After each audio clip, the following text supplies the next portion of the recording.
ప్రేమ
కీర్తన ఉత్తర ప్రత్యేకంగా చదువుకుందాం. యెహోవా నీ దిక్కునకు చూచి నా ఆత్మను ఎత్తుకొనిచున్నాను.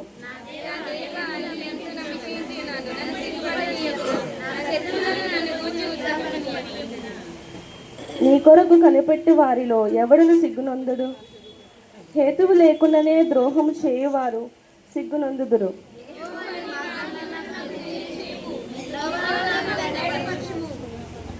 నన్ను నీ సత్యమును అనుసరింపజేసి నాకు ఉపదేశము చేయము. నీవే నా రక్షణకర్తవైన దేవుడవు. దినమెల్లా నీ కొరకు కనిపెట్టుచున్నాను.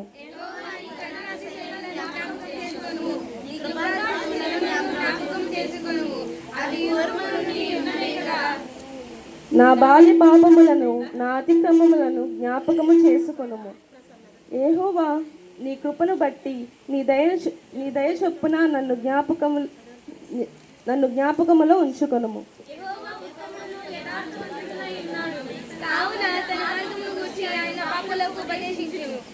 న్యాయ విధులను బట్టి ఆయన దీనులను నడిపించును. తన మార్గమును దీనులకు నేర్పును.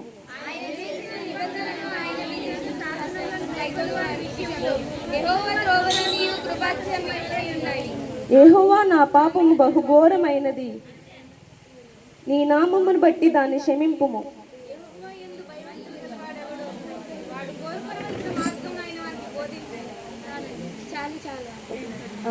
నా ప్రాణము కలవరపడుచున్నది నేనే.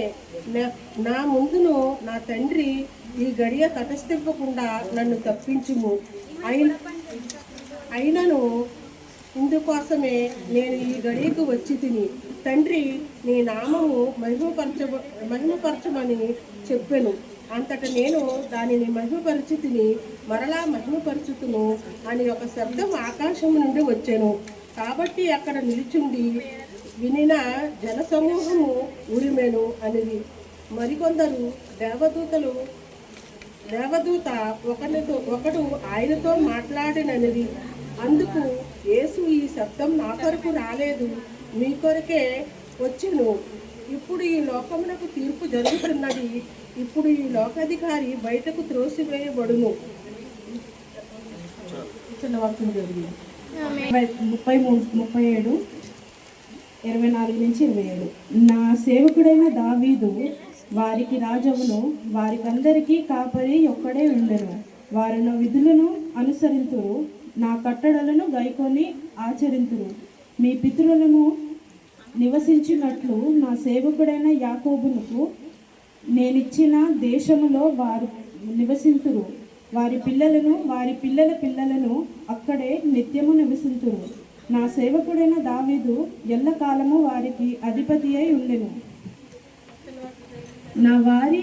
నేను వారితో సమాధానం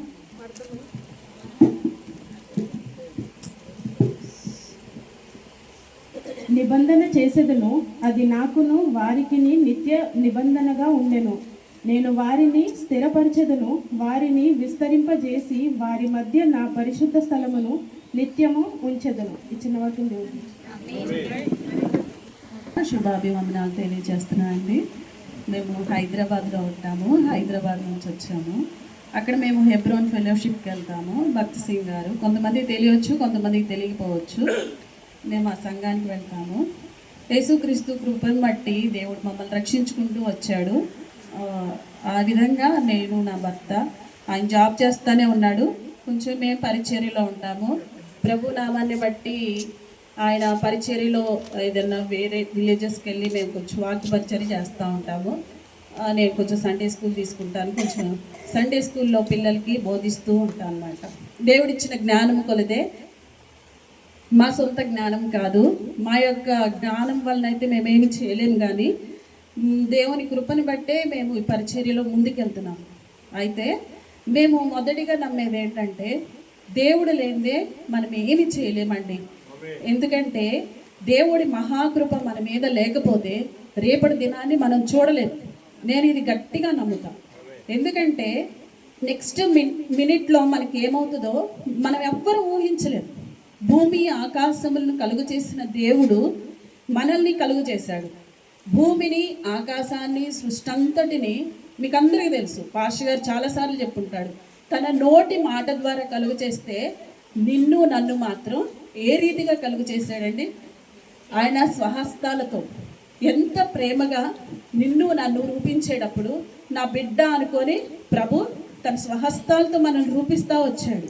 అయితే ఇది నేను ఎక్కువ సమయం తీసుకోను, ఒక 5 నిమిషాలు. నేను దేవుణ్ణి ఎట్లా ఆరాధిస్తాను అంటే ఆయన ఏమై ఉన్నాడు అనేది నేను మీకు 2 వచనాల్లో చెప్పాలని ఇష్టపడుతున్నాను. యెషయా గ్రంథము 6వ అధ్యాయము 1 నుంచి 3 వచనాలు చదువుకుందామండి. చదవండి.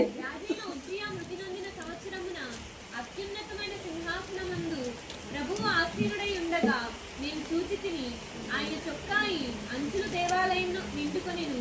ఆయనకు పైగా శరాపులు నిలిచి ఉండేవి. ఒక్కొక్కరికి 6 రెక్కలుండెను. ప్రతివాడు 2 రెక్కలతో తన ముఖమును, 2తో తన కాళ్ళను కప్పుకొనుచు 2తో ఎగురుచుండెను. వారు సైన్యములకు అధిపతియగు యెహోవా పరిశుద్ధుడు, పరిశుద్ధుడు, పరిశుద్ధుడు, సర్వలోకము ఆయన మహిమతో నిండి ఉన్నది అని గొప్ప స్వరంతో గాన ప్రతిగానములు చేయుచుండేవి. చాలండి. నా ఉద్దేశం ఏంటంటే 3వ అధ్యాయంలో మాత్రం వారు సైన్యములకు, ఒక్కసారి మనందరం కలిసి చదువుదామా? ఒక్క వచనం. వారు సైన్యములకు అధిపతియగు యెహోవా పరిశుద్ధుడు, పరిశుద్ధుడు, పరిశుద్ధుడు, సర్వలోకము ఆయన మహిమతో నిండి ఉన్నదని గొప్ప స్వరముతో గాన ప్రతిగానములు చేయుచుండిరి. ఇప్పుడు మనం సేవించే దేవుడు ఎవరండి? పరిశుద్ధుడు. ఎవరండి ఈ మాటలు పలుకుతుంది? దేవాది దేవుణ్ణి దేవదూతలు, సెరూపులు, కెరాపులు అని దేవుని దగ్గర దూతలు ఉంటారండి. వాళ్ళు దేవుని యొక్క తేజస్సును, వెలుగును చూడలేక 2తోనేమో వాళ్ళ రెక్కలతో, అంటే వారికి 6 రెక్కలు ఉన్నాయి, 6 రెక్కలు ఉన్నాయి, 2తో వాళ్ళ యొక్క కాళ్ళను కప్పుకొని, 2తో ముఖాన్ని కప్పుకొని, 2తో ఎగురుతాయి అంటండి. అంటే అలాంటి దేవాది దేవుడు నిన్ను నన్ను ఎలా ప్రేమిస్తున్నాడు, ఎంతగా ప్రేమిస్తున్నాడు. చిన్న ఎగ్జాంపుల్ అండి. మనం బయటకు వెళ్తాము, బయటకు వెళ్ళి మనం క్షేమంగా ఇంటికి వచ్చేది మన చేతుల్లో ఉందండి? కేవలంగా దేవుని చేతిలో. ఎంతమంది బయటకు వెళ్ళేటప్పుడు ప్రార్థన చేసుకొని వెళ్తున్నారండి? ఈ రోజుల్లో అయితే అండి యవ్వన బిడ్డలు, మరి ముఖ్యంగా ఈ కాలేజెస్కి వెళ్ళేవాళ్ళు, జాబులకు వెళ్ళేవాళ్ళు, మా రజితలాగా హాస్టల్స్లో ఉండేవాళ్ళు ప్రతి నిమిషం దేవుని కృప కొరకు కనిపెట్టుకొని ఉండాలి. ప్రతి నిమిషం అండి.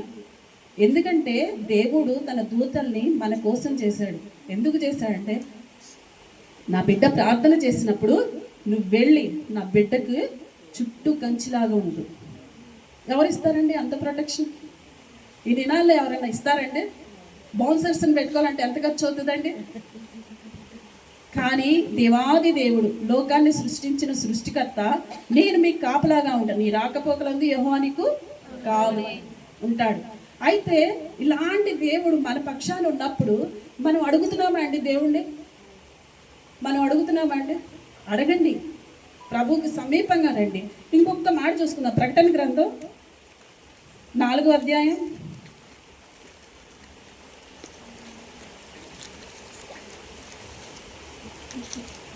8వ వచనమండి. ఈ 4 జీవులలో ప్రతి జీవికి 6 రెక్కలుండెను. అవి చుట్టూ రెక్కల లోపటను కన్నులతో నిండి ఉన్నవి. అవి భూత వర్తమాన భవిష్యత్ కాలంలో ఉండి సర్వాధికారియు దేవుడునకు ప్రభువు పరిశుద్ధుడు, పరిశుద్ధుడు, పరిశుద్ధుడు అని మానక రాత్రింబగళ్ళు చెప్పుచుండెను. చాలండి. అయితే ఇక్కడ కూడా అండి 6 రెక్కలున్న దేవుని దూతలు పరిశుద్ధుడు, పరిశుద్ధుడు, పరిశుద్ధుడు అని ఎప్పుడు చెప్తున్నాయండి? ఒక గడియలో చెప్తున్నాయా? ఒక నిమిషంలో చెప్తున్నాయా? రాత్రి బగళ్ళు. మనం ఎంతసేపు ప్రార్థన చేస్తున్నామండి? ఎన్ని ఇచ్చాడండి దేవుడు మనకి? ఎన్ని ఇచ్చాడు? ఎంత క్షేమంగా ఉంచాడు? ఎంత ఆరోగ్యం ఇచ్చాడు? ఎన్నిసార్లు దేవుణ్ణి మనం కనపరుస్తున్నాం? లెంట్ డేస్లో ఉన్నాం కదండి, 40 days లెంట్ డేస్లో ఉన్నాము. ఎందుకంటే దేవుడు మన కొరకు ప్రాణం పెట్టాలి. నీ కొరకు ఎవరైనా ఏమన్నా చేశారండి? లోకంలో ఎవరన్నా చేశారండి? దేవాది దేవుడు ఇలాంటి పరిశుద్ధుడు, పరిశుద్ధుడు, పరిశుద్ధుడు. ఆయనకేం తక్కువ అండి నీకోసం నా కోసం రావడానికి భూమి మీదకి? అలాంటి దేవుడు భూమి మీదకి వచ్చి తన ఆఖరి బొట్టు వరకు రక్తాన్ని కార్చి నా బిడ్డ నా దగ్గరికి రా, నీ పాపాలు క్షమిస్తాను, నా సన్నిధికి రా, ఇదిగో నిన్ను నా అరచేతుల్లో చెక్కుకున్నాను అని చెప్తుంటే ఎంతమంది వింటున్నామండి? తల్లి అయినా మరిచిద్ది కానీ నేను నిన్ను మరువను అని చెప్తున్నాడండి ప్రభు. ఎంతమంది అండి దేవునికి అంత సమీపంగా ఉంటుంది? ఎస్పెషల్లీ ఈ డేస్లో యూత్ని ఎంతగా అట్రాక్ట్ చేస్తున్నాను సాతాను. ప్రతి దానికి అట్రాక్ట్ అవుతుంది. మేము సిటీలో ఉంటున్నాం కదండి, మేము చాలా చూస్తాం. మా బిడ్డల విషయంలో మేము మానక ప్రార్థన చేస్తున్నాం. అది మా గొప్పతనం కాదు, దేవుడిచ్చిన మహాకృపని బట్టి. లక్ష్మి అక్క, అది బేబక్క, మీరనే బేబక్క, నేను మా అపార్ట్మెంట్లో కొంతమంది, మా అపార్ట్మెంట్లో 75 ఫ్లాట్స్ ఉంటాయండి. దాంట్లో ఒక 20 మెంబర్స్ క్రిస్టియన్స్ ఉంటాము. వీలైన వాళ్ళ వరకు మేము చేరి వచ్చి రోజుకి 2 గంటల నుంచి 3 గంటల వరకు ప్రార్థన చేసుకుంటాం. ఎందుకు చెప్తున్నానంటే మీరందరూ పనులకు వెళ్ళొచ్చు, మీకు వేరే వేరే బాధ్యతలు ఉండొచ్చు, కానీ మొబైల్స్లో మన టైం ఎంత వేస్ట్ చేస్తున్నాం? ఎంతవరకు దేవుడికి ఇవ్వాల్సిన సమయము మనం దేవుడికి ఇస్తున్నాం? కూర్చోండి. ఏం మాటలు వచ్చినా కానీ మనము మాట్లాడే ప్రతి మాట దేవుడు లిఖిస్తాడండి, రాస్తాడు బుక్కుల్లో. గ్రంథాలు ఆయన వచ్చినప్పుడు గ్రంథాలు విప్పబడతాయి. ఏం మాట్లాడుతున్నామండి మన నోట్లో నుంచి? ఎలాంటి మాటలు మాట్లాడుతున్నాం? ఎవరి గురించి మాట్లాడుతున్నామండి? ప్రభు గురించి మాట్లాడండి. వేరే వాళ్ళ గురించి మంచి మాట్లాడండి, చెడు మాట్లాడద్దు. వాళ్ళు ఒకలా చెడు చేసినా కానీ మనం మాట్లాడడానికి మనకి ఎలాంటి అర్హత లేదు. అది దేవుడు చూసుకుంటాడు. దేవుడికి ఇవ్వాల్సిన ఘనత, దేవుడికి ఇవ్వాల్సిన మహిమ ఎప్పుడు దేవుడికే చెందాలి, ఏ మనిషికి చెందడానికి వీల్లేదు. ఎందుకంటే ఆయన దేవాది దేవుడు, నీ కొరకు నా కొరకు ప్రాణం ఇచ్చిన దేవుడు. ఈ లెండేస్లో మీరందరూ ఫాస్టింగ్ ఉంటున్నారు చాలామంది. వాళ్ళందరినీ దేవుడు బహుగా ఆశీర్వదించాలి, దీవించాలి, వాళ్ళ హృదయ వాంఛలన్నీ తీర్చాలి. నాకు ఇచ్చిన ఈ కొంచెం సమయం బట్టి మీకు వందనాలు. నేను చెప్పేది ఏంటంటే చివరిగా మనం ప్రభువుకు సమీపంగా వెళ్దాము, ప్రభు ఇచ్చే ఆశీర్వాదాలు పొందుకుందాం ఈ దినాల్లో. మరి ముఖ్యంగా మన దేవుడు అండి సజీవుడు, బొమ్మ కాదు, రాయి కాదు, చెట్టు కాదు, పుట్ట కాదు. మనం సేవించే దేవుడు సజీవుడు. ఆ సజీవుడైన దేవుడిని మనం సేవించేటప్పుడు మనం ఎట్లా ఉండాలి? ఆ దేవుడికి ఎంత సమీపం రండి అని ప్రభు పిలిచినప్పుడు ఎన్నిసార్లు త్రోసేస్తున్నాం? త్రోసేయొద్దండి. వృద్ధాప్యంలో ఉన్న వాళ్ళంటే నాకు చాలా ఇష్టం. వాళ్ళకి ఒకలాంటి భయం ఉండాలి హృదయంలో. ఎప్పుడు దేవుడు నన్ను పిలుస్తాడా, నేను వెళ్ళిపోతానా అని. అలాంటి వాళ్ళని మీకు వీలైతే వెళ్ళి కొద్దిసేపు కూర్చొని దేవుడి మాటలు చెప్పండి. చాలామంది వృద్ధాప్యంలో ఉన్న వాళ్ళని చూసి చాలా విసుగ్గా ఫీల్ అవుతారు. వద్దండి, వాళ్ళు ఉన్న సమయం చాలా విలువైంది. మనకి దేవుడు దేవుడు మనకిచ్చిన అమూల్యమైనటువంటి ముత్యాలు వాళ్ళు. వాళ్ళ అనుభవాల్లోకి ఒక్కసారి తొంగి చూడండి, మీరు ఎన్ని నేర్చుకోవచ్చు. అంటే నా వయసు చిన్నదే కానీ నేను ఎక్కువ వృద్ధాప్యంలో ఉన్న వాళ్ళతో, చిన్నపిల్లలతో గడపడానికి ఇష్టపడతాను. నా ఏజ్ వాళ్ళతో నేను ఎక్కువ మింగిల్ అవ్వలేను. చిన్నపిల్లల దగ్గరికి వెళ్తే నా టెన్షన్స్ అన్నీ పోతాయి. వృద్ధాప్యంలో వాళ్ళ దగ్గరికి వెళ్తే నాకు జ్ఞానం వచ్చింది. ట్రై చేయండి. దేవుడు నాకు ఇచ్చిన సమయం బట్టి మీకు అందరికీ వందనాలు. నా కుటుంబం కోసం, నా కోసం ప్రార్థించండి. ప్రభు విషయంలో మేము నమ్మకంగా ఆయన సేవించాలి. హృదయాంతరాంగాలు ఎరిగినవాడు దేవుడు. మేము చేసే ప్రతిదీ ఆయన చూస్తున్నాడు. ఈ భయంతో మేము ఎప్పుడు ముందుకెళ్ళాలని మీరందరూ మా కొరకు ప్రార్థన చేయండి. మీ అందరిని బట్టి నేను చాలా సంతోషిస్తున్నాను. నాకు ఇచ్చిన ఈ అవకాశం బట్టి పాస్టర్ గారికి వందనాలండి.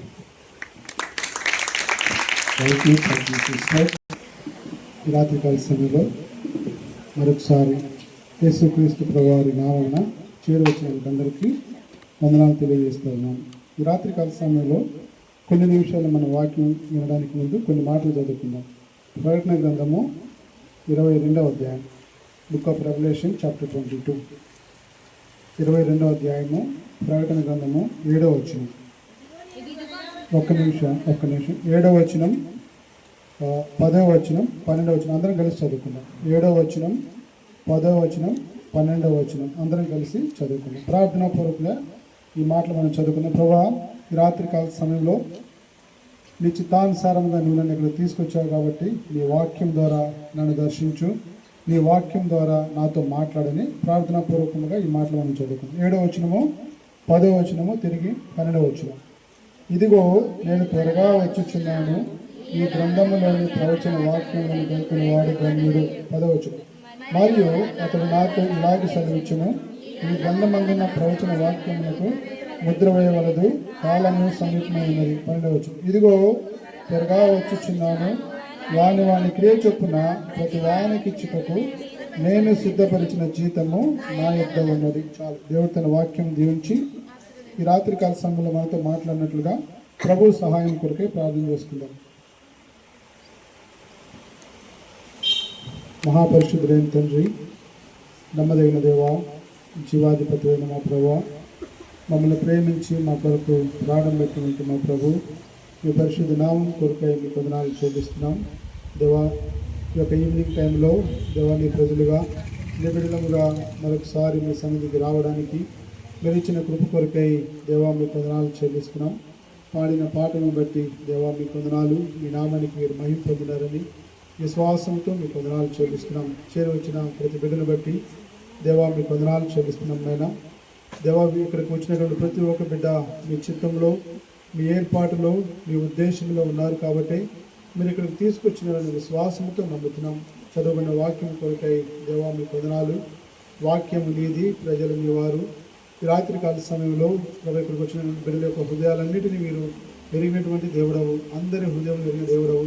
కాబట్టి దేవా, మీ ప్రజల యొక్క అవసరాలు, అక్కరలు, ఇరుకులు, ఇబ్బందులు సమస్తము ఎరిగిన దేవుడవు. ప్రభా, వారి వారి నమ్మిక కొలది, వారి విశ్వాసము కొలది, వారి అక్కర కొలది వారితో మీరు మాట్లాడండి. దేవా, అల్పుడును అయోగ్యులను మీ సిలువ చాటును నన్ను మరుగు చేసి, నన్ను ఖాళీ చేసి, నీ మాటలు మాత్రమే మీ ప్రజలతో పంచుకోవడం నాకు సహాయం దయచేయడం. ఈ యొక్క ఆవరణం చుట్టూ మీ దూతల కావుల నుంచి మీ రక్తం ప్రోక్షించింది. కొద్ది సమయాన్ని మాకెంతో దీవెనకరముగా, ఆశీర్వాదకరంగా చేసి మీ ఘనమైన నామానికి మీరే మహిమ పొందమని యేసు క్రీస్తు వారి పరిశుద్ధ నామమును స్తుతించి ప్రార్థించి వేడుకుంటున్నాం తండ్రి. ఇక్కడ కొన్ని మాటలు మనం చదువుతా వచ్చాం. మరొకసారి నేను చదువుతున్నా. ఇదిగో నేను త్వరగా వచ్చుచున్నాను, ఈ గ్రంథములోని ప్రవచన వాక్యములను గైకొన్నవాడు ధన్యుడు. మరియు అతడు నాతో ఇలాగ చెప్పాను, ఈ గ్రంథమందున ప్రవచన వాక్యములకు ముద్ర వేయవలదు, కాలము సమీపమై ఉన్నది. ఇదిగో త్వరగా వచ్చుచున్నాను, వాని క్రియ చొప్పున ప్రతి వానికిచ్చుటకు నేను సిద్ధపరిచిన జీతము నా యొద్ద ఉన్నది. ఈ 3 వచనాల్లో కనుక మనం చూస్తే ఒక 2 మాటలు వ్రాయబడతా వచ్చినాయి. ఏం మాటలది? ఇదిగో నేను త్వరగా వచ్చుచున్నాను 7వ వచనంలో, తిరిగి 12వ వచనంలో కూడా ఒక మాట ఉంది, ఇదిగో త్వరగా వచ్చుచున్నాను. దేవుని గ్రంథంలో ఒక మాట 2 సార్లు రాశారంటే కనుక దాని అర్థమైంది, ఒకే మాట 2 సార్లు ఎక్కడెక్కడ పలకబడింది. సరే, దేవుడు ఎవరిని పిలిచాడు 2 సార్లు? సౌలా కదా, తర్వాత సమూయేలు. దేవుడు ఒక మాటను 2 సార్లు వ్రాయించి పెట్టాడంటే దాని అర్థం ఏంటంటే దానికి చాలా ప్రాముఖ్యత ఉందనేది అర్థం. ఇక్కడ చూస్తే ఇక్కడ మాట ఏంటంటే, ఇదిగో నేను త్వరగా వచ్చుచున్నాను.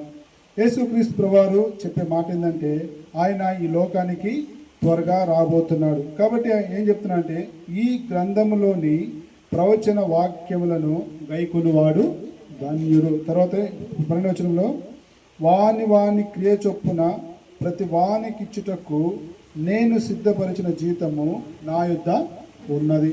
మనం చూస్తే యేసుక్రీస్తు ప్రభువారు దాదాపు 2025 సంవత్సరాల క్రితం ఒకసారి ఈ లోకానికి వచ్చాడు కదా, అవునా కదా? ఎందుకు వచ్చాడంటే నశించిపోతున్నటువంటి మనిషిని రక్షించడానికి ఆయన ఈ లోకానికి వచ్చాడు. 33.5 సంవత్సరాలు ఈ లోకంలో ఉన్నాడు. ఆయన సువార్త ప్రకటించాడు. తండ్రి ఏ ఉద్దేశంతో అయితే ఆయన ఈ లోకానికి పంపించాడో ఆ ఉద్దేశం అంతటిని సంపూర్ణం చేసి ఏం చేశాడు? ఆయన తిరిగి పరలోకానికి ఆయన ఆరోహణమై వెళ్ళిపోయాడు. తిరిగి మళ్ళీ రాబోతా ఉన్నాడు. ఇప్పుడు ఎలా రాబోతా ఉన్నాడు? ఎలా అంటే ఆయన రాజుల రాజుగా, ప్రభుల ప్రభువుడుగా, ఆయన దేవాతి దేవుడుగా, సర్వశక్తిమంతుడిగా, సార్వభౌమాధికారం కలిగిన దేవుడుగా తిరిగి లోకానికి రాబోతా ఉన్నాడు. అందుకని ఇక్కడ చెప్తా ఉన్నాడు, ఇదిగో నేను త్వరగా వచ్చుచున్నాను. మనందరూ తెలుసు, ఇక్కడ కొంతమందిని అడిగితే కనుక ఏమంటారంటే, ఈ మాట నేను పుట్టిన దగ్గర నుంచి వింటున్నా. ఇదే కదా అనేది. ఈ మాట నేను ఎన్నో సంవత్సరాల నుంచి వింటున్నా. ఏమని? మా తాత చెప్పారు, తర్వాత మా నాన్న చెప్పాడు, తర్వాత నేను నా పిల్లలు చెప్తున్నా. అనేక సార్లు చెప్తాం కదా ఈ మాట, ప్రభు వస్తున్నాడు అంటే. ఇది ఎలా ఉంటుందంటే, కొన్నిసార్లు మనం ఈ మాట చాలా తేలిగ్గా తీసుకుంటాం. ప్రభు వస్తున్నాడులే, వస్తాడులే. మనందరూ తెలుసు కదా. ఎంతమంది కన్యకులు ఉన్నారు బైబిల్లో?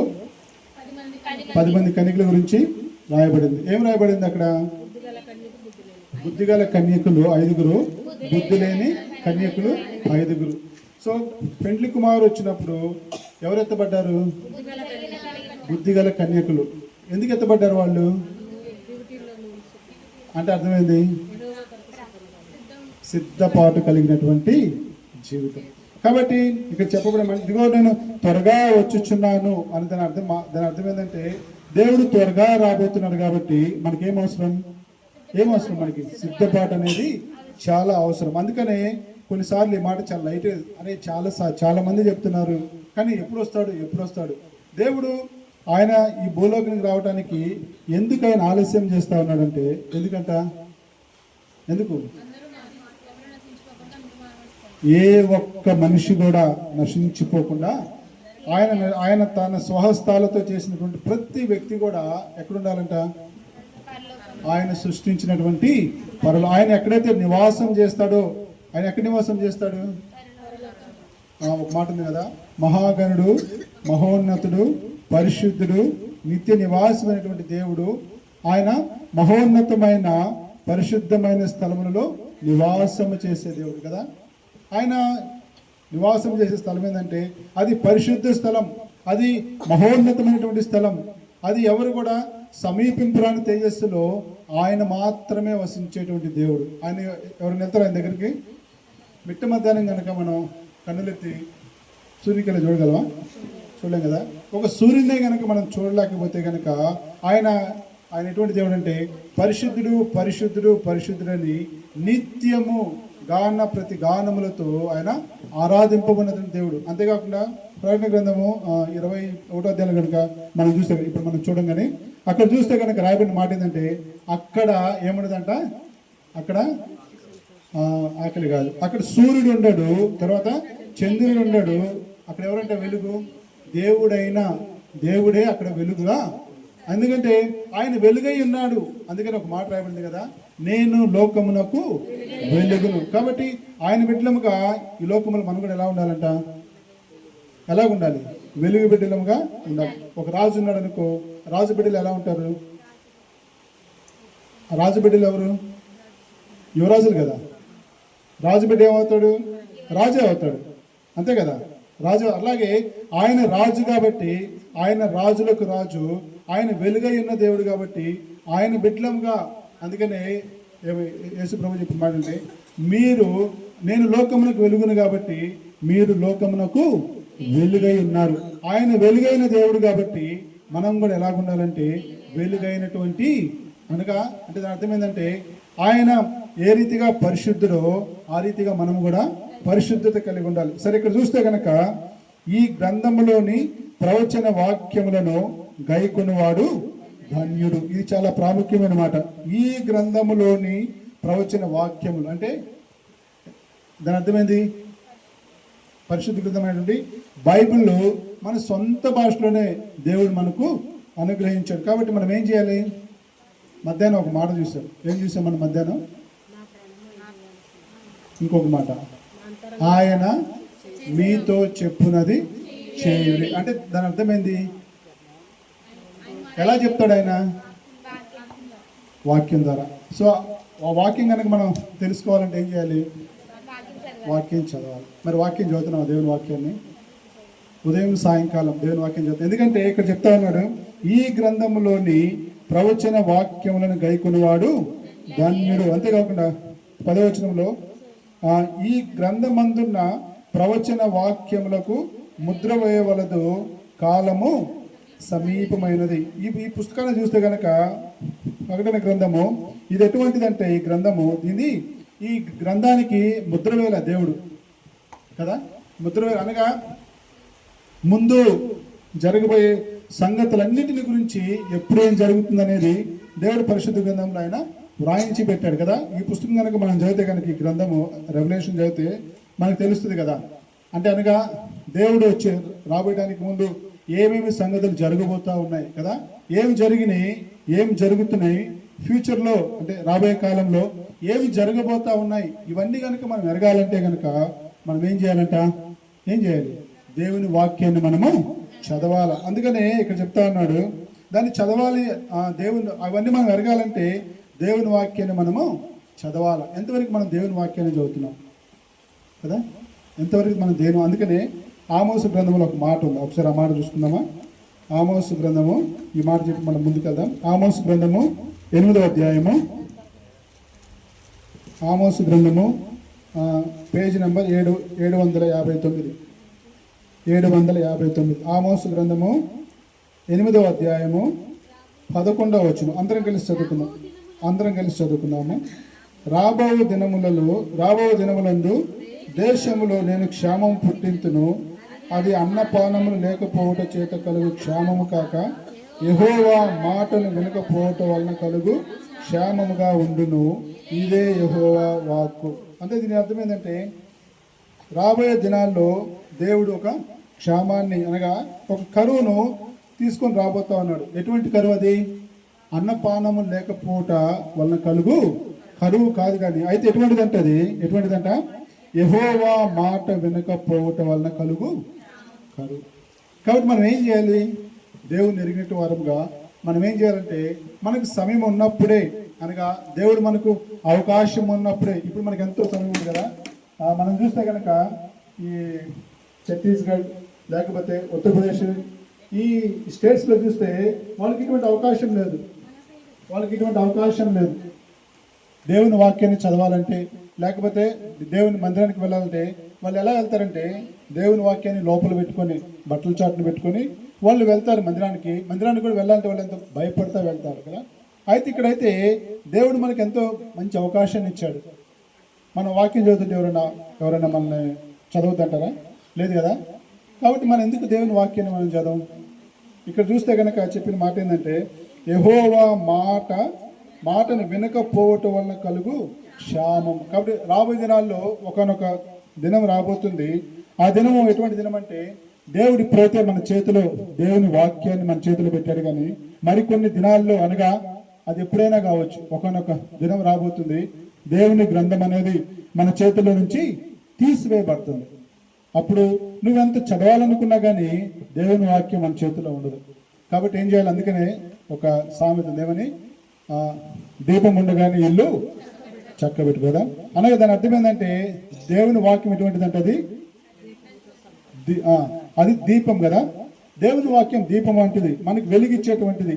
కాబట్టి దేవుడు మనకి సమయం ఇచ్చినప్పుడే మనం ఏం చేయాలంటే మన హృదయం అంతా దేంతో నింపుకోవాలంటే దేవుని వాక్యంతో మనం నింపుకోవాలా. ఇది ఎప్పుడు మనకు ఉపయోగపడుతుంది అంటే ఒకవేళ మన చేతిలో ఉన్నటువంటి యొక్క పరిశుద్ధ గ్రంథాన్ని లేనప్పుడు ఏం చేస్తాం? దేవుని యొక్క ఏదైతే మనం ఈ దినాన్ని మనం చదువుతామో, ఏదైతే మనం బయాట్ చేస్తామో అది మనకు ఒకనొక రోజు ఎంతో ఉపయోగపడేది కూడా. వైజాగ్లో ఒక అంకుల్ ఉన్నాడు, జాన్ అంకుల్ అని. ఆయన బైబిల్లో చాలా అధ్యాయాలు ఆయన బయాట్ చేశాడు. ఆయన వాక్యం చెప్పేటప్పుడు బైబిల్ ఇట్లా ఓపెన్ చేసి పెడతాడు అంతే. ఆయన చెప్పేదంతా ఏంటంటే వచనాలు అంటే రెఫరెన్స్లు చెప్తానే ఉంటాడు. ఆది కాండం 1వ అధ్యాయం 1వ వచనం ఎంతమంది చెప్తాం? యోహాను సువార్త 3:16. ఓకే. యెషయా 8:33. ఓకే. తర్వాత ఇట్లా చూస్తే కనుక చాలా మంచిది. అయితే ఈ రీతిగా దేవుని వాక్యాన్ని కనుక మనం బైహార్ట్ చేస్తే కనుక ఒకనొక దినం రాబోతుంది, పరిశుద్ధ గ్రంథం మన చేతుల్లో నుంచి వెళ్ళిపోతుంది. కాబట్టి దేవుని వాక్యాన్ని కనుక మన హృదయంలో నింపుకుంటే అది మనకు ఒకనొక దినాన అది ఎంతో ఉపయోగపడేదిగా ఉంటుంది. అది ఈ సమయం మనం చేయాల్సింది ఏంటంటే దేవుని యొక్క వాక్యాన్ని మనం చదవాలి. సరే, ఇక్కడ చూస్తే కనుక ఈ మాట చూస్తే 21వ అధ్యాయము 22వ అధ్యాయము ప్రకటన గ్రంథము 7వ వచనం, ఇదిగో నేను త్వరగా వచ్చుచున్నాను, ఈ గ్రంథంలోని ప్రవచన వాక్యం గైకునేవాడు. కాబట్టి మనం చేయాల్సింది ఏంటంటే దేవుని యొక్క వాక్యాన్ని మనం చదవాలా. ఇప్పుడు మనం ఏ డేస్లో ఉన్నాం? మనం లెన్ డేస్. అంటే దాని అర్థమైంది శ్రమల దినాలు. అనగా ఈ శ్రమల దినాల్లో మనం నేర్చుకోవాల్సిందంటే మనం ఏం నేర్చుకుంటున్నాం? దేవుని యొక్క ప్రేమను గురించి కదా. శ్రమల దినాలు అంటే దాని అర్థమైంది లెన్ డేస్ అంటే యేసుక్రీస్తు ప్రభువారు ఆయన భూలోకానికి వచ్చినటువంటి కదా. ఆయన భూలోకానికి వచ్చాడు, మనిషిని ఎంతగానో ప్రేమించాడు. ఆయన లోకానికి వచ్చి ఏం చేశాడంట? తన ప్రాణాన్నే మనిషి కొరకు ఆయన దారపోసినటువంటి దినం. కాబట్టి మనం ఏం చేయాలంటే దేవుని యొక్క ప్రేమను మనము ఎరిగే వారిగా ఉండాలి. దేవునికి వచ్చినటువంటి సత్యాలను మనము ఎరిగే వారిగా ఉండాలి. కొన్ని మాటలు మనం చూసుకుందాం. లూకాసు సువార్త 19వ అధ్యాయం. లూకాసు సువార్త 19వ అధ్యాయము 10వ వచనం. అందరూ కలిసి చదువుకుందాం. లూకాసు సువార్త 19వ అధ్యాయము 10వ వచనం.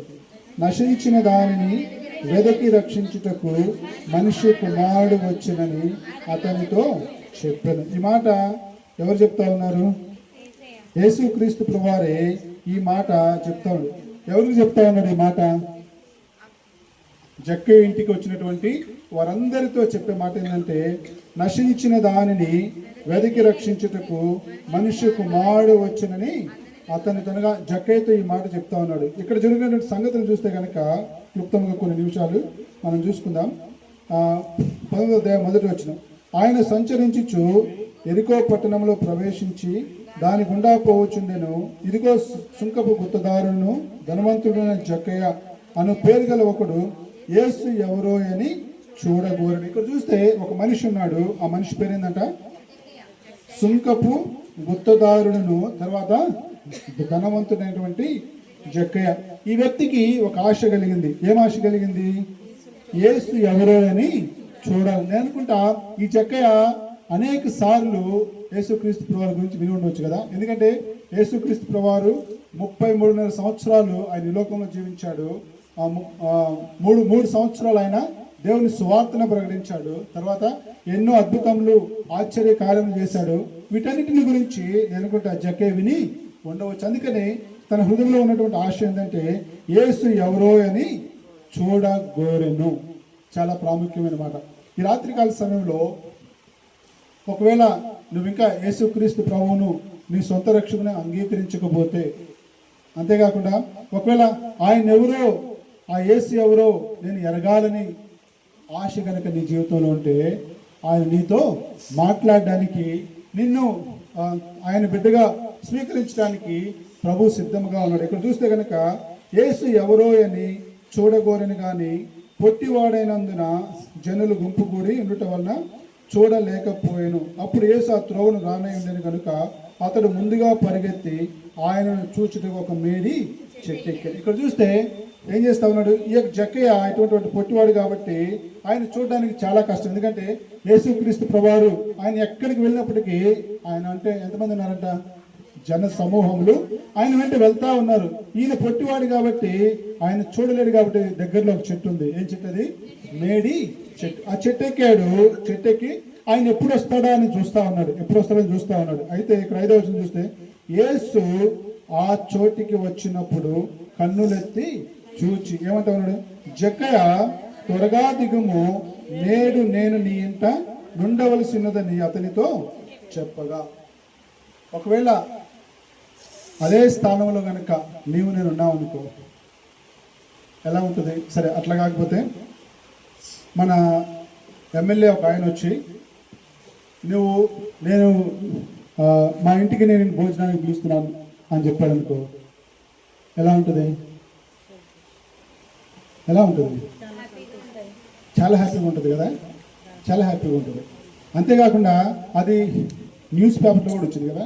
ఒక మన సీఎం కానీ లేకపోతే ఒక ప్రైమ్ మినిస్టర్ కానీ ఒక వ్యక్తిని కానీ పిలిచాడు అనుకో, ఎలా ఉంటుంది? అది న్యూస్లో ఎంతో హెడ్డింగ్ వస్తుంది కదా. ఎందుకంటే ఆయన ప్రైమ్ మినిస్టర్, ప్రధానమంత్రి, అత్యున్నతమైన స్థానంలో ఉన్నటువంటి వ్యక్తి సామాన్యమైన వ్యక్తిని ఆయన పిలిచాడు, లేకపోతే ఆయనకు ఒక లెటర్ రాశాడని న్యూస్ పేపర్లో వస్తుంది కదా. ఇక్కడ చూస్తే కనుక వారిని మించినటువంటి వాడు ఎవరంటే ఆయన మన ప్రభు. అందుకనే మనం చూసాం కదా, ఆయన రాజులకు రాజు, ఆయన ప్రభులకు ప్రభు. ఆయన వచ్చి ఏమంటామంటే ఇక్కడ ఆ చోటికి వచ్చినప్పుడు కన్నులెత్తి చూచి, జక్కయ్య త్వరగా దిగుము, నేడు నేను నీ ఇంట ఉండవలసి. నేను అనుకుంటా ఈ మాట ఎప్పుడైతే యేసుక్రీస్తు ప్రభువారు జక్కయ్యతో పలికాడో, నేను అనుకుంటా జక్కయ్య చెట్టు దిగేదానికంటే కూడా దూకుండొచ్చు కదా, అదా కదా. ఎందుకంటే అక్కడికి వచ్చింది ఎవరు? దేవాతి దేవుడు. అక్కడికి వచ్చింది ఎవరంటే ఆయన సాక్షాత్తు దేవుడు, ఆయన ప్రభువు, ఆయన లోక రక్షకుడు, ఆయన అద్భుతములు ఆశ్చర్య కార్యములు చేసినటువంటి దేవుడు ఎరిగాడు. కాబట్టి తన హృదయంలో ఒక ఇదేంటంటే ఆయన ఎవరో నేను చూడాలి, ఆయన ఎవరో నేను చూడాలి. అందుకని బైబిల్ ఒక మాట ఉంది కదా, యేసు అందరి హృదయములను ఎరిగినటువంటి దేవుడు. ఇక్కడ కూర్చున్నటువంటి ప్రతి ఒక్క బిడ్డ యొక్క హృదయాన్ని కూడా ఆయన ఎరిగినటువంటి దేవుడు. నేను అనుకుంటా ఈ వాక్యం చదివినప్పుడు జక్కయ్య చెట్టు దిగలేదు, కానీ నేను అనుకుంటా ఆయన దూకుండొచ్చు. వచ్చి ఇక్కడ చూస్తే కనుక కొన్ని మాటలు చూద్దాం. త్వరగా దిగుము, నేడు నేను నీ ఇంట ఉండవలసిన అతనితో చెప్పగా, అతడు త్వరగా దిగి సంతోషముతో ఆయనను చేర్చుకొనెను. ఈ రాత్రికాల సమయంలో ప్రభు మనతో కూడా మాట్లాడే మాట ఏంటంటే నేడు నేను నీ ఇంట ఉండవలసినది. రాత్రికాల సమయంలో ప్రభు నీ ఇంటిలో నీతో ఉండాలని ఇష్టపడుతున్నాడు, నీతో ఉండాలని ఇష్టపడుతున్నాడు. ఇక్కడ చూస్తే జక్కయ్య త్వరగా దిగాడు. ఎక్కడికి తీసుకెళ్ళాడంట? ఆయన ఇంటికి తీసుకెళ్ళి. రాత్రికాల సమయంలో ఒకవేళ నీ జీవితంలో ఇంకా నువ్వు యేసుక్రీస్తు ప్రభుని అంగీకరించకపోతే, ఒకవేళ అనుకుంటుండవచ్చు నేను ఇక్కడ చుట్టుపక్కల ఉన్నాను కదా, ఏదో ఇక్కడ దేవుని మీటింగ్ జరుగుతుంది కాబట్టి, ప్రార్థన మీటింగ్ జరుగుతుంది కాబట్టి నేను వచ్చాను అనుకోవచ్చు. అయితే దేవుని ఏర్పాటులో, దేవుని చిత్తంలో నువ్వు ఉన్నావు కాబట్టి ఆయన ఈ స్థలానికి నేను ఇక్కడ తీసుకొచ్చాడు. ఎందుకంటే ఆయన ఉద్దేశంలో, ఆయన సంకల్పంలో నువ్వు ఉన్నావు కాబట్టి ఆయన నిన్ను తీసుకుని వచ్చి ఈ రాత్రికాల సమయంలో దేవుడు నీతో మాట్లాడే మాట ఏంటంటే, నా బిడ్డ నేడు నేను నీ ఇంట ఉండవలసి ఉన్నది. ఇక్కడ చూస్తే కనుక జక్కయ్య ఏం చేశాడంటే ఆయనను చేర్చుకొనెను. ఈ రాత్రికాల సమయంలో దేవుణ్ణి చేర్చుకోవడానికి నీకు ఇష్టమేనా? ఇంకా ప్రభువుని నీ సొంత రక్షణ అంగీకరించకపోతే, ఒకవేళ నువ్వు అనుకోవచ్చు, యేసు ప్రభు నాకు తెలుసు, నేను ఎప్పటి నుంచో దేవుని వాక్యాన్ని వింటున్నాను. మంచిదే, దేవుని వాక్యం వింటే మంచిదే, కానీ అయితే ఆయన నీ సొంత రక్షకునిగా నువ్వు ఆయన్ని ఎరిగినావా? నీ సొంత రక్షకునిగా ఆయన అంగీకరించావా? నీ పాపాలన్నింటినీ యేసుక్రీస్తు ప్రభు యొక్క రక్తంలో కడుక్కున్నావా? ఇది ప్రాముఖ్యమైన ప్రశ్న కదా. ఎందుకంటే ఈ లోకం విడిచి వెళ్ళిన తర్వాత రెండు మార్గాలు ఉన్నాయి. ఏ మార్గాలు అది? ఒకటి పరలోకం, మరొకటి నరకం అనగా పాతాళం.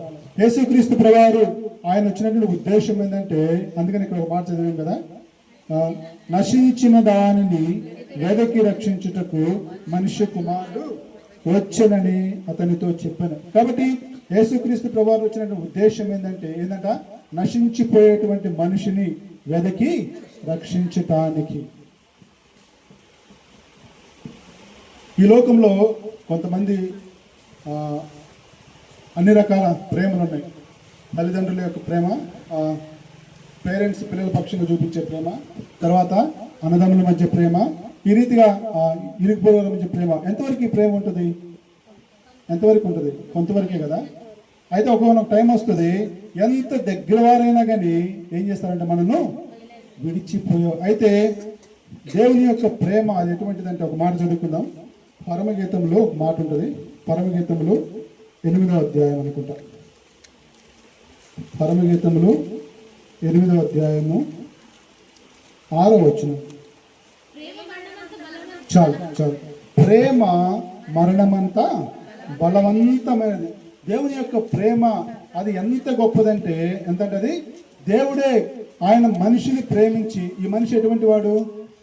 అందుకని ఒక మాట ఉంది కదా రోమాలో, ఏ భేదము లేదు, అందరూ పాపము చేసి దేవుడని గురించి మహిమను పొందలేక. కాబట్టి ఈ లోకంలో పుట్టిన ప్రతి ఒక్క వ్యక్తి కూడా ఎవరంట? పాపి. ఒప్పుకుంటామా మాట? కొన్నిసార్లు మనం మందిరంలో ఆరాధన చేస్తాం, తర్వాత ప్రార్థన చేస్తాం, అది అయిపోయిన తర్వాత కొన్నిసార్లు మనం ఏమైనా ఆలోచన చేస్తామంటే, ప్రభా నేను చచ్చిన కుక్కనే నన్ను రక్షించినని ప్రార్థన చేస్తాం. బయటకు వచ్చిన తర్వాత ఎవరైనా ఓ చచ్చిన కుక్క రా అంటే ఒప్పుకుంటావా? ఎవడరా చచ్చిన కుక్క అంటావా లేదా? అంటే మన బ్రతుకు అనేది ఎలా ఉండాలంటే, మనం పలికేటువంటి ప్రతి మాట కూడా అది అనుభవపూర్వకంగా ఉండాలి కదా. ఇక్కడ చూస్తే కనుక ఏంటంటే, ప్రేమ మరణమంతా బలవంతమైన. దేవుని యొక్క ప్రేమ ఎంత గొప్పదంటే జక్కయ్య ఉన్నటువంటి స్థలానికి దేవుణ్ణి నడిపిస్తూ వచ్చింది. 19వ అధ్యాయం, లూకాసు సువార్త 19వ అధ్యాయం 6వ వచనం. అప్పుడు అతడు త్వరగా దిగి సంతోషంతో ఆయన చేర్చుకును. అందరూ అది చూచి ఈయన పాపి అయిన మనిషిని యొద్ద బస చేయ వెళ్ళనని చాలా సనుకులు. ఇక్కడ చూస్తే కనుక మనకు సమయం లేదు కాబట్టి వచ్చాడు. యేసుక్రీస్తు ప్రభువు ఇంట్లోకి వచ్చినప్పుడు మొట్టమొదట ఎవరు మాట్లాడారు? జక్కి ఇంట్లోకి వచ్చిన తర్వాత ప్రభువు మాట్లాడా లేకపోతే జక్కే మాట్లాడా? ఇక్కడ చూస్తే కనుక 8వ వచనంలో జక్కయ్య నిలవబడి ఏమంటా ఉన్నాడు? ఇదిగో ప్రభువా, నా ఆస్తిలో సగము పేదలకు ఇచ్చుచున్నాను. చాలు. ఎలా అన్నాడు ఈ మాట? ఇక్కడ చూస్తే కనుక జక్కయ్య జాబ్ ఏంటంటే సుంకపు గుర్తు, అనగా ఈ దినాల్లో చూస్తే కనుక ట్యాక్స్ కలెక్టర్. కాబట్టి వీళ్ళు ట్యాక్స్ ఎట్లా వసూలు చేస్తారు మనందరూ తెలుసు కదా, డబుల్ ట్రిపుల్ కదా. ఎప్పుడైతే జక్కయ్య యేసుక్రీస్తు ప్రభువుని తన ఇంటిలోనికి చేర్చుకున్నాడు, అనగా తన ఇక్కడ ఇల్లు అనేది చూస్తే కనుక ఇది ఆత్మీయంగా మనకు చెప్పే మాట ఏంటంటే మన యొక్క హృదయం అనేటువంటి ఇల్లు. ఎప్పుడైతే ప్రభువును తన హృదయంలోనే చేర్చుకున్నాడో, తన ఇంటిలోనికి చేర్చుకున్నాడో, యేసు ప్రభు అని చెప్పాడు, జక్కయ్య నీవు ఫలానా వాళ్ళది ఎంత తీసుకున్నావు, ఫలానా వాళ్ళది అంత తీసుకున్నావు చెప్పాడు ప్రభు. ఏం చెప్పలా. అయితే జక్కయ్యే లేచి నిలబడి చెప్పే మాట ఏంటంటే ఏమంటున్నాడు? నేను ఎవరి యొద్దనైనా అన్యాయంగా తీసుకుంటే దానికి 4 అంతే. ఒకవేళ నేను ₹1 తీసుకుంటే కనుక ఎంత ఇస్తా? దానికి ₹4. ₹1,00,000 తీసుకుంటే అంటే దాని అర్థమైంది. ఎలాగో తన జీవితం మార్చబడింది. ఎలాగ మార్చబడింది? ఎప్పుడైతే దేవుడు తన ఇంటిలోనికి వచ్చాడో, ఎప్పుడైతే దేవుడు తన హృదయంలోనికి వచ్చాడో, ఎప్పుడు వచ్చాడు? ఇక్కడ ఒక మాట మనం చదివాం కదా, యేసు ఎవరో అని చూడకోరెను. ఈ రాత్రికాల సమయంలో ప్రాముఖ్యం అంటే ఆశ కలిగిన ప్రాణం నాయన తృప్తిపరిచే దేవుడు. ఈ రాత్రికాల సమయంలో ఒకవేళ నువ్వు కూడా ఇంకా ప్రభువుని ఎరగకపోతే, ఆయన నీ సొంత రక్షణగా అంగీకరించకపోతే, ప్రభువు చెప్పే మాట ఏంటంటే, నా కుమారుడా నీ హృదయమును నాకిమ్ము. ఎందుకంటే నశించిపోయేటువంటి వ్యక్తిని రక్షించడానికి యేసుక్రీస్తు ప్రభువు ఆయన ఈ లోకానికి వచ్చారు. ఇక్కడ చూస్తే కనుక 9వ వచనంలో అందుకు యేసు ఇతడును అబ్రహాము కుమారుడే, ఎందుకనగా నేడు ఈ ఇంటికి రక్షణ వచ్చి ఉన్నది. ప్రాముఖ్యమైన ఇతడును అబ్రహాము కుమారుడే. అబ్రహాం ఎవరు? విశ్వాసులకు తండ్రి. కాబట్టి అబ్రహాము కుమారుడు అంటే అబ్రహాము ఆయన దేవుని కుమారుడు, అబ్రహాము దేవుని స్నేహితుడు కదా. కాబట్టి అబ్రహాము కుమారుడు దాని అర్థం ఏంటంటే ఆయన విశ్వాసి కాబట్టి ఆయన కుమారుడు కూడా ఎలా ఉంటాడంట? విశ్వాసిగా చేపడతావచ్చు. అందుకని ఇక్కడ అంటున్నాడు ఇతడు అబ్రహాము కుమారుడే, ఎందుకంటే నేడు ఈ ఇంటికి రక్షణ వచ్చి ఉన్నది. ఈ రాత్రికాల సమయంలో నీవు దేవుని కుమారునిగా చేయబడ్డావా? అనగా దేవుని నీ హృదయంలో దేవునికి స్థానం ఇచ్చావా? అందుకని ప్రభు అంటాడు, ఇదిగో నేను త్వరగా వచ్చుచున్నాను. దేవుడు యొక్క రాకడ అతి సమీపంగా ఉంది. ఈ దినాల్లో మనం చూస్తే కనుక ఇజ్రాయెల్లో కానీ, ఈ ఉక్రెయిన్ కానీ, లేకపోతే రష్యాలో జరిగే పరిస్థితులన్నీ కనుక చూస్తే కనుక అవన్నీ ఏం మాట్లాడుతున్నాయంటే దేవుని యొక్క రాకడని గురించి, ఆయన ఎంత సమీపంగా ఉన్నాడో పరిశుద్ధ గ్రంథంలో దేవుడు ఏదైతే వ్రాయించి పెట్టాడో అంత్య దినాల్లో జరిగే సంగతులు ఇవన్నీ చూస్తే దినానవే జరుగుతూ ఉన్నాయి. కాబట్టి మనం చేయాల్సింది ఏంటంటే దేవుని రాకడ సమీపంగా ఉంది కాబట్టి మనం ఏం చేయాలంట? దేవుని మనము సొంత రక్షణ అంగీకరించాలి. ఒకవేళ మనం కనుక అంగీకరించకపోతే ఏముంటుందంటే ఒక దినాన ఏముంటుంది? తీర్పు అనేది ఉంటుంది. అందుకని ఒక మాట ఉంది కదా, నేడు అనబడే సమయం ఉండగానే దేవుడు నిన్ను ఈ స్థలానికి ఎందుకు తీసుకొచ్చాడంటే ఆయన యొక్క ఉద్దేశంలో, ఆయన యొక్క చిత్తంలో నీవు ఉన్నావు, ఆయన యొక్క ఏర్పాటులో నీవు ఉన్నావు. ఎందుకంటే జగత్తు పునాది వేయబడక మునిపే ఆయన నిన్ను ఎరిగినటువంటి దేవుడు కాబట్టి. అందుకని లోకాసు వార్త 13వ అధ్యాయం కనుక మనం చూస్తే కనుక అక్కడ ఒక చిన్న ఉపమానం చెప్పారు కదా ప్రభు. ఏమని? ఈ చెట్టు నేను 3 సంవత్సరాల నుంచి వెదకవచ్చుచున్నాను, అయితే దీనికి ఫలాలు కాయట్లా. కాబట్టి దీన్ని ఏం చేయమంటే తోటమాలితో ఏం చెప్పాడు? నువ్వు దీన్ని కొట్టివేయి, నరికివేయి. అయితే ఏమన్నాడు తోటమాలి? అయ్యా, ఈ సంవత్సరం మట్టుకు దానిని ఉండనిమ్ము, నేను దాన్ని తవ్వుతా, దాని చుట్టూ ఎరివేస్తా, దానికి నీళ్లు పెడతా. ఈ తోటమాలి ఎవరంటే ప్రభు అయినటువంటి యేసుక్రీస్తు వారు. ఆయన తండ్రి యొద్ద నీ కొరకు నా కొరకు ప్రతి నిత్యము విజ్ఞాపన చేస్తా ఉన్నాడు. కాబట్టి రాత్రికాల సమయంలో ప్రభు మాట్లాడతాడు, నా కుమారుడా, నా కుమార్తె, నీ హృదయం నాకిమ్ము. నశించిపోయేటువంటి నిన్ను రక్షించడానికి నేను ఈ లోకానికి వచ్చా. నేను త్వరగా రాబోతున్నా. నేనుండే స్థలంలో నిన్ను కూడా ఉంచడానికి నీ కొరకు స్థలాన్ని సిద్ధపరుస్తున్నా కదా. యోహాను సువార్త 14వ మనం చూస్తే కనుక ఆయన ఒక స్థలాన్ని సిద్ధపరుస్తున్నాడు. ఎవరికంటే ఎవరైతే ఆయన బిడ్డలుగా చేయబడ్డారో, ఎవరైతే ఆయన అంగీకరించారో, ఎవరైతే ఆయన అనుభవపూర్వకంగా ఎరిగారో వారి కొరకు దేవుడు ఒక స్థలాన్ని సిద్ధపరుస్తున్నాడు. ఆయన వచ్చినప్పుడు ఎక్కడుంటామంటాం? ఆయన ఎరిగినటువంటి వారు ఎక్కడుంటారంట? ఎక్కడుంటారు? ఆయనతో పాటు ఉంటారు. మన ఇంట్లో చిన్నపిల్లాడు ఉన్నాడు అనుకో, వాడు వర్షాకాలంలో మట్టి అంతా చేసుకొని కాళ్ళకి ఇంట్లోకి వస్తే ఒప్పుకుంటామా? ఒప్పుకోం కదా. ఎందుకంటే కాళ్ళకు మట్టి ఉంది కాబట్టి. మన కుమారుడే వాడు కదా, మన కుమారుడే అయినప్పటికీ కూడా వాడికి ఏం చెప్తాను? వెళ్ళి నువ్వు కడుక్కోండిరా. అలాగే ఆయన పరిశుద్ధ దేవుడు కాబట్టి ఆయన ఉండే స్థలంలో నీవు ఉండాలంటే కనుక మన హృదయము లేకపోతే మన జీవితం ఇంకెంత పరిశుద్ధంగా ఉండాలి కదా. ఎంత పరిశుద్ధంగా ఉండాలి? రాత్రికాల సమయంలో దేవుడు మనతో మాట్లాడుతూ ఉన్నాడు. కళ్ళు మూసుకుందాం మౌనంగా కొన్ని సెకండ్లు దేవుడు మనతో మాట్లాడుతూ ఉండగా దేవుని వాక్య వెలుగులో మన జీవితాన్ని మనం పరీక్షించుకుందాం. ప్రభు చెప్తున్నాడు, జక్కయ్య త్వరగా దిగుము, నేడు నేను నీ ఇంట ఉండవలసినది. ప్రభు నీతో కూడా చెప్తున్నా, నా బిడ్డ, నా కుమారుడా, నా కుమారి, ఈ రాత్రి నేను నీ హృదయం అనే ఇంటిలోనికి రావాలని ఇష్టపడుతున్నా. నాకు స్థలాన్ని ఇస్తావా? జక్కయ్యతో చెప్పినప్పుడు సంతోషముతో ప్రభువును చేర్చుకున్నాడు.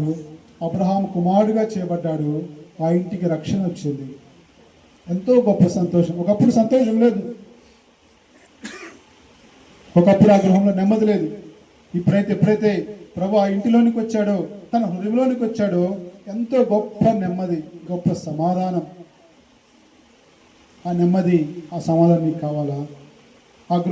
ఆ సమాధానం, ఆ నెమ్మది నీ ఇంటికి కావాలా? ప్రభు చెప్పే మాట ఏంటంటే, నాకు స్థలం ఇదిగో హృదయం అనే తలుపును తట్టుచున్నాను. ఆయన తలుపు తడతా ఉన్నాడు.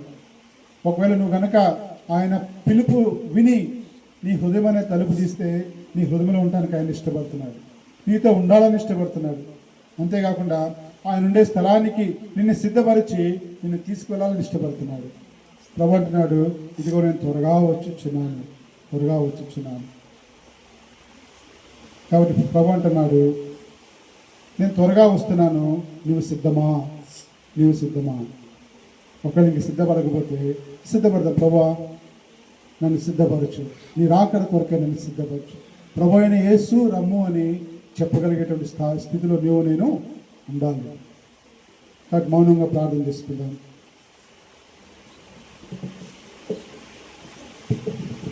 ప్రార్థన చేద్దాం. ఈ రాత్రికాల సమయంలో పరిశుద్ధాత్మ దేవుడు నీతో నాతో స్పష్టంగా మాట్లాడు. ఇంకా ఆయన రావడం లేదులే, ఇంకా ఆయన ఆలస్యం చేస్తూ ఉన్నాడని చెప్పి ఇంకా ఆయనను చేర్చుకోవడానికి ఆలస్యం చేస్తూ ఉంటే ఆయన రాకడ దొంగవలే వస్తుంది. ఏ దినాయన ఆయన ఏ జామున వస్తాడో తెలియదు. ఆ జాములో మరి నీవు సిద్ధపడకపోతే గుండెలు బాదుకోవలసి వస్తుంది. మత్తయి సువార్త 8వ అధ్యాయంలో 10 మంది కన్యకలు మనం చూస్తున్నాం. సిద్ధపడినటువంటి వారు లోపలికి వెళ్ళారు, సిద్ధపాటు లేనటువంటి వారు గుండెలు బాదుకున్నారు. తర్వాత తలుపులు బాదుతూ ఉన్నారు. అవకాశాన్ని కోల్పోయారు. ప్రియమైనటువంటి దేవుని బిడ్డలారా, సమయం ఉండగా ఆయన పాదాల దగ్గరికి వద్దాం, ఆయనని చేర్చుకుందాం. పరిశుద్ధుడైన మా తండ్రి, గరుడైన మా ప్రభువా, నీకు వందనాలు. వ్యక్తపడిన వాక్యం మీద నీ ముద్ర వేసినందుకు నీకు స్తోత్రం. ప్రతి హృదయంలో భద్రపరిచినందుకు నీకు వందనాలు. యేసు నామమున అడుగుచున్నాను తండ్రి, ఆమేన్. తండ్రి, కుమార త్రియేక దేవుని సన్నిధి సమాధానం సకల పరిశుద్ధులకు తోడుగా ఉండును గాక. ఆమేన్. ఆమేన్. అందరికీ వందనాలు.